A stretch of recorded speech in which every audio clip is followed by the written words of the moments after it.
Welcome back, dear listeners, to another video. In today's video, an abuser gets exactly what he deserves. Our first post is by Called in the 90s. A lawyer's ProRevenge on a wife beater. Let's call him Joe. I have to call him something, the man I ruined, but I can't call him by his real name, so let's call him Joe. Joe was a wife beater. I was hired by the brother-in-law, the brother of the wife that Joe beat. My client was also Joe's ex-business partner. Aside from the whole "you beat up my sister" thing, my client had another beef with Joe. A serious business beef. My client took it to court and gave me the case to handle. Joe and his lawyer fought me long and hard. Joe was confident that his BS and outright perjury would carry the day. It had always worked before. His BS and his fist had won him a good settlement with his ex-wife, free of child support. So maybe he thought the threats and lies would carry the day once more. But he was wrong. And after that trial, I had a judgment against him. A big judgment. Far bigger than he could pay. Joe twisted and he turned and shimmied and shaked. But after a while, I had located and taken all of his assets. It was easy. Really. Joe had no thought of consequences, and so he didn't lawyer up until it was too late. If one of my clients ever sues you, you're in trouble. Because my clients lawyer up before they even know your name. But Joe didn't lawyer up until the process server threw the papers at his feet, and by then, it was far too late. I went through Joe's assets like a meat grinder, and after a while, Joe had but one property left, a house, and he clung to that house, for it was rented out and his sole source of income. Joe lived in the unfinished basement, and he survived in what the upstairs tenants paid him. He cashed their rent checks at payday loan places, paying hefty fees, but it was worth it, because he knew that I'd garnish any bank account that he opened. Joe managed to hide his rental place from me for a while because he owned it through a numbered company. But my investigator found him one day and followed him home. Joe self-repped his way through the next stage, which took a couple years, while I punctured his corporate veils and his sad efforts at a fraudulent convenience. But in the end, I had his last house, the house where he lived in an unfinished basement. Joe stepped out one day to get a pack of cigarettes, and when he came back, the sheriff had changed the locks. "Can my client at least live in the basement?" Joe's lawyer said to me, pro bono, because by this point, Joe had nothing to pay lawyers. I knew the pro bono guy. He practiced law nearby. As I was talking to him, I could see pro bono's guy's office window across the parking lot from my office tower window. "Ask the purchaser," I said. "It's out of my hands." And it was. I told Joe's lawyer that the new owner, a nominee, one of my client's employees, wouldn't let him back into his crappy basement apartment. Joe, a man who had owned this and that here and there and all over town, had just lost the last thing he owned on earth. Except for his truck. He still had his truck left. Joe's truck was a big gas-guzzling beast that he drove around in. It was too old and too frail to be worth seizing. So I let Joe keep it. And I was glad I did that, because now the truck was where Joe slept. Until he made a mistake and lost his truck too. He lost the truck the day I got a phone call from the tenants at the house that Joe used to own. He came back and parked his truck across the driveway, the tenant said, adding that Joe had gone nuts. He parked his truck there in a rage, out of spite, and then walked into town, saying he'd be back later that day to sleep in his truck. "Can you get around that truck?" I asked. The tenant could not. The driveway was blocked. I called one of the tow truck guys that I used to defend back in my criminal lawyer days, and in a couple of hours, the truck was gone, and parked somewhere else, somewhere special, in accordance with my specific instructions. "My guy wants his truck back," the pro bono lawyer said the next day when he called me. "Not happening," I said. I stood in my office 15 floors above the parking lot and looked down where I imagined my pro bono counterpart was standing in his office, facing the same lot. "But you have no right to that truck," he said. "He has no right to block a man's driveway," I replied. It was terrible, really, standing up high, pronouncing words that took away a man's final asset, the last thing he owned on earth.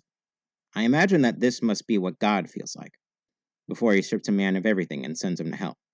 "Are you really going to make me go to court over this?" said the pro bono guy. "Do what you gotta do," I said, and the pro bono guy said his client was coming the next day to sign an affidavit. And then they were going to court to get the truck back. But I was unconcerned. The next day was bright, and the sun was shining, and it was 9 a.m. As I looked out the window and sipped my coffee, my phone rang. I picked it up. It was pro bono man. "Why didn't you tell me that Joe's truck was parked right outside my office?" His voice was tight, and I could tell that he must have been shaking with anger. "Is that so?" I said, staring at Joe's truck parked 15 stories below me.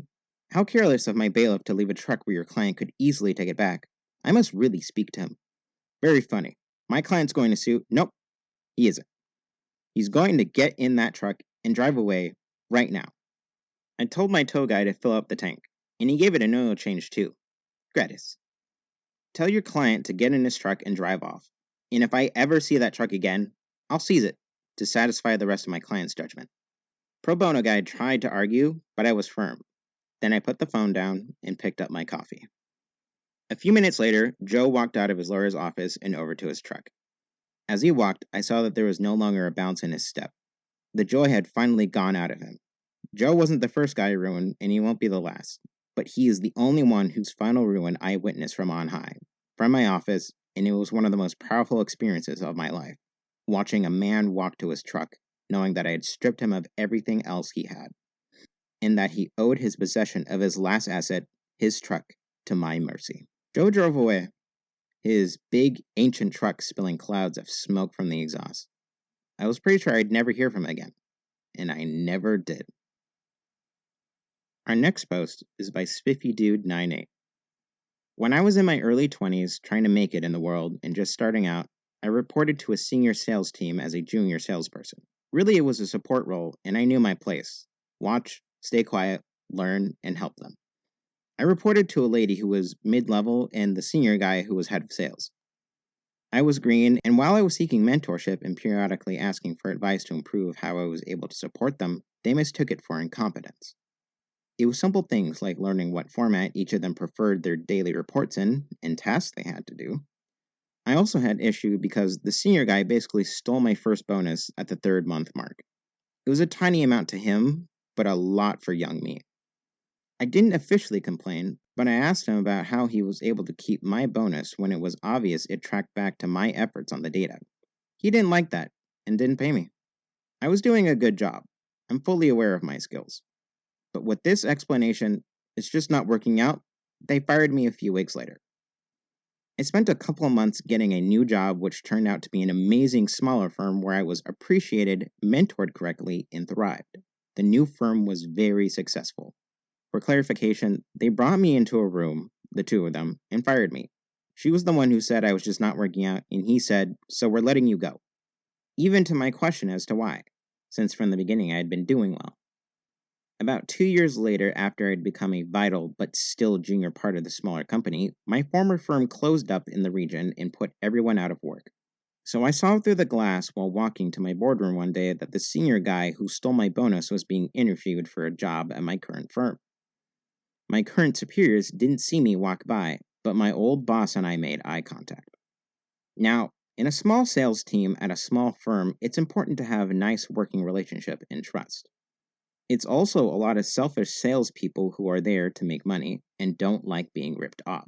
So later that afternoon, I quietly mentioned to one boss, "I saw X in the office today when I walked by. I used to work for him. That jerk stole my bonus one time." It was all I needed to say because the last thing my current boss needed was a person who'd do that to our team. Then times got tough, and I know that man spent 2 years looking for work. 6 or 7 years later, I was at a new company in a more senior role, and the one lady who I had originally reported to called me and was selling at a new firm, and she was calling to ask if I'd be interested in purchasing from her. I didn't know she had started working there. The firm she was with was selling something that was very basic and interchangeable to competing firms. She'd gone from selling important things to selling a nothing product after the original firm closed. She acted all happy and nice to me, and recalled the great job I did when we worked together. I also know she didn't want to be talking to me, but her call log said she had to call. I told her thanks and to send me an official quote and proposal, several hours of work for her. In the industry we were in, she was not only on new sales, but at net sales measurement, meaning she had to retain clients as well as bring in new ones. I had a lot of commitment at the firm she was now at. While she spent her afternoon drafting a new proposal, I spent a couple of hours pulling all my business from that company and subbing it for a competitor up the street. She emailed me a full proposal and mentioned she was excited to be working with me again and supporting my business. She had no idea yet that I had just pulled everything, and she would never receive a bonus this year because of the size of the amount I pulled. The next day, she emailed me quite upset and had CC'd her boss, who I've known for years and had a good working relationship with. I replied to all and thanked her and said I decided to go with the competitor because it just won't work out, as I find your approach to business dealings to be insincere. Her boss emailed me back directly and asked what happened, and I just replied that I just don't think she is a sincere person. My business to their firm was worth more than her job, and she didn't last more than a month thereafter.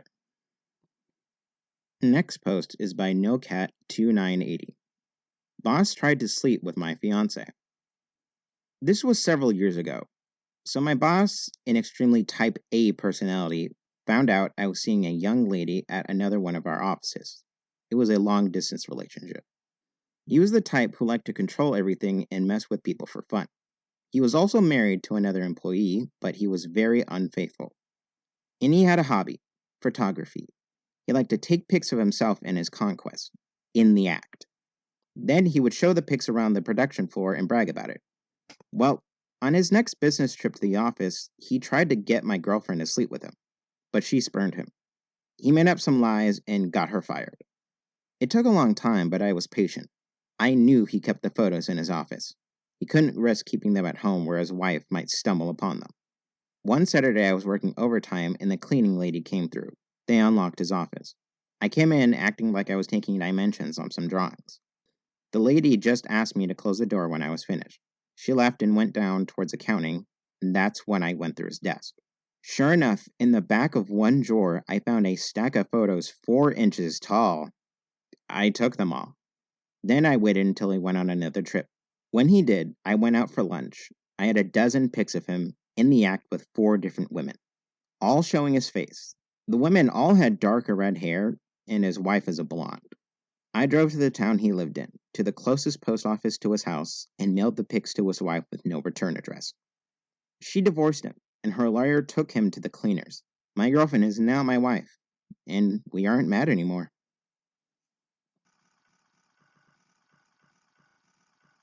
Thank you, dear listeners, for tuning in to another Reddit video. If you would like to, click another video. And if you would be so kind as to like and subscribe. Thank you very much.